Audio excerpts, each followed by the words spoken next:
Hello and welcome. It's me, Percita, and this is Percita's Paradox. Thank you so much for joining me today. I greatly appreciate you as always. And thank you for your time in joining me on this thing called YouTube. If you're new to this channel, I greatly appreciate you today. And I hope you come back many more times. And if you are an OG, thank you so much as always for joining me. So here we are. We're on the weekend. Today is my son's 23rd birthday. I'm super excited for him. He's not yet quite moved out. That's slightly a tragedy for me, but we live in California, so I'm going to be a little bit more obliging. But I wanted to talk about just that idea of like what life is like in growing up and trying to figure out what you know and what you don't know. And when I thought about that, I really wanted to kind of hone in on this idea of the power of knowing. And you may say, what do you mean, Priscilla? Like, what does your son have to do with this knowing thing? Well, I'll go deeper. The power of knowing is very interesting because we don't always address our knowledge in a manner that actually will assist us. So many times in life, we actually say things like, well, yeah, I know, right? Somebody give you advice. And it's like, I know. Have you ever really thought about really what the power of knowing is? So the question today is, do you understand the power of knowing? And you may say, so go deeper. I mean, you're saying so much about what you should know and how you should know. What exactly are you trying to say? Well, here's what I'm trying to say. So many times in life, we walk through it, and let's just say someone actually shows us who they are. And we know exactly what we saw. We know exactly what we experienced, and we don't do anything about it. And you may say, well, what would you do about it? You would do whatever you need to do in order to make that work for you. Now, you may say, well, give me an example, Priscilla. Well, you know me. I love to give examples. The example that I would give in the idea of the power of knowing is really knowing we don't have to confront people in order for it to be efficient.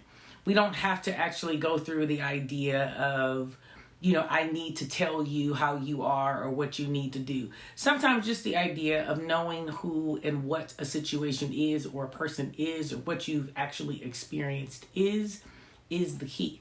To actually be able to be quiet in it. That is the do something about it. The do something about it is to actually be quiet in it. Because not everyone is willing to be in a space of being addressed. Not everyone is willing to actually hear your point of view or your perspective. Typically, when a person is doing something, they're well aware of what they're doing.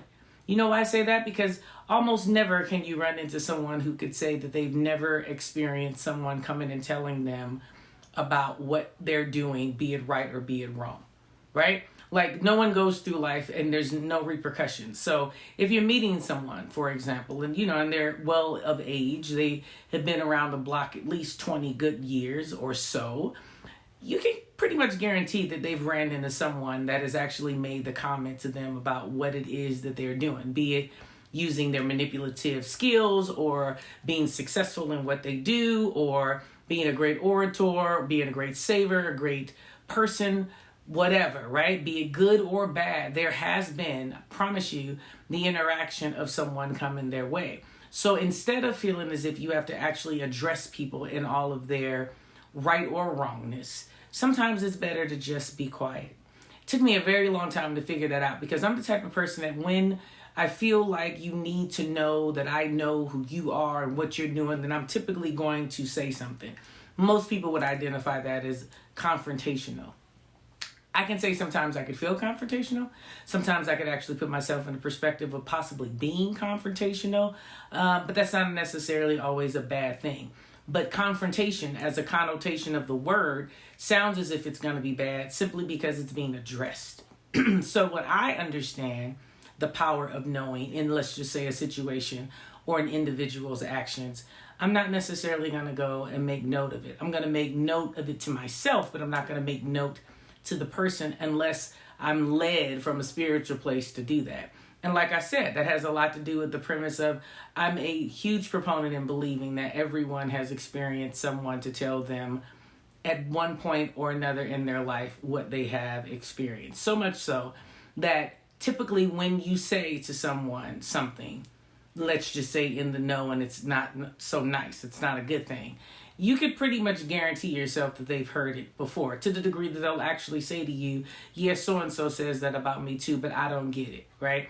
Or, yeah, I had this conversation with some so-and-so about something such as before, but, I didn't get it, and I don't really feel like that's the way that I am, or whatever it is, right?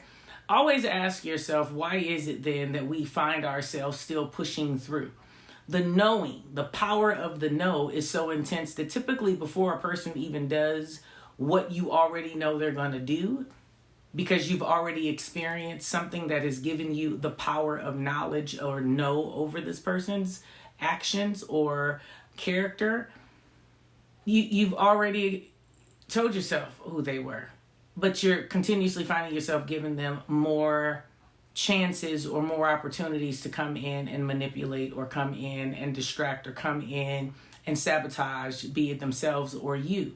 So when I made the comment about my son and him still being home, it's because I understand that he does not yet understand the power of no. And you might say, well, what do you mean the power of no? The power of knowing, if I extend the word, is just understanding how to read people and situations better. That is a characteristic that does take time to do. So it does not warrant him being able to see it in others. But here's the funny part. He would already know what he's doing. He would already know going into whatever situation what he brings to the table.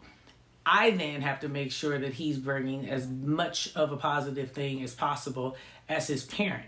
At 23, this is now all up to him and what he decides he wants his character to look like, so that when people find out the knowledge of him or the know of him, it really reads the proper identity of what he wants his characteristics to be.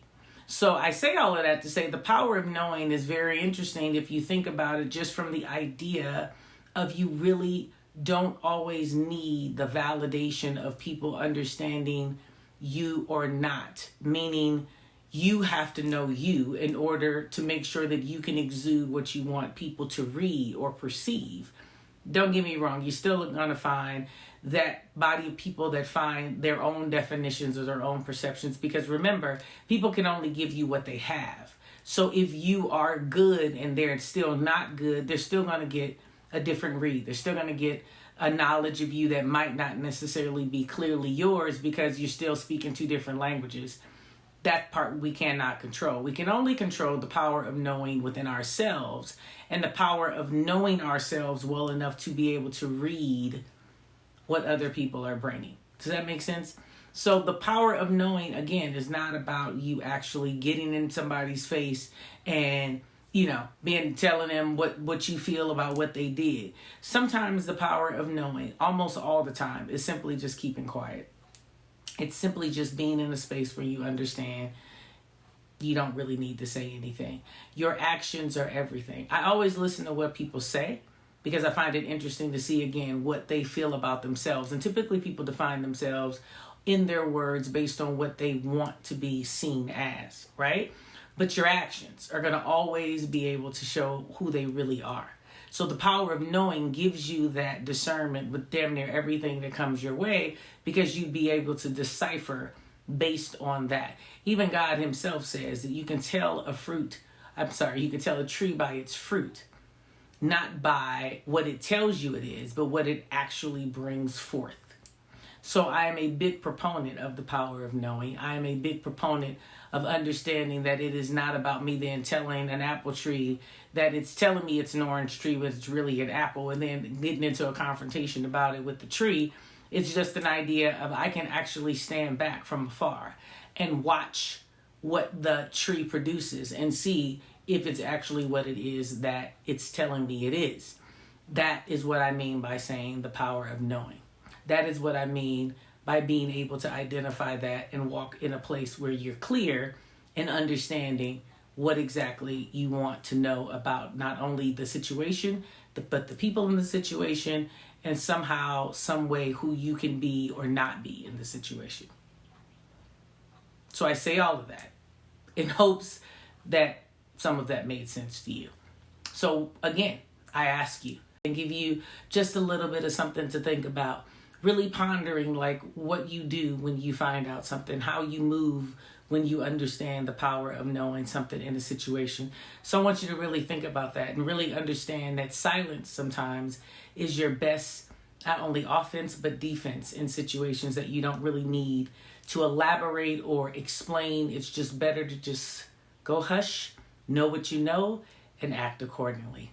As always, thank you so much for joining me. I greatly appreciate you as you come on and join me week after week. Thank you for enjoying the idea of the new dates. We are going to go with the Wednesday and Friday. It's significantly easier for me, and I am absolutely trying to do as much easy stuff as I can over the summer.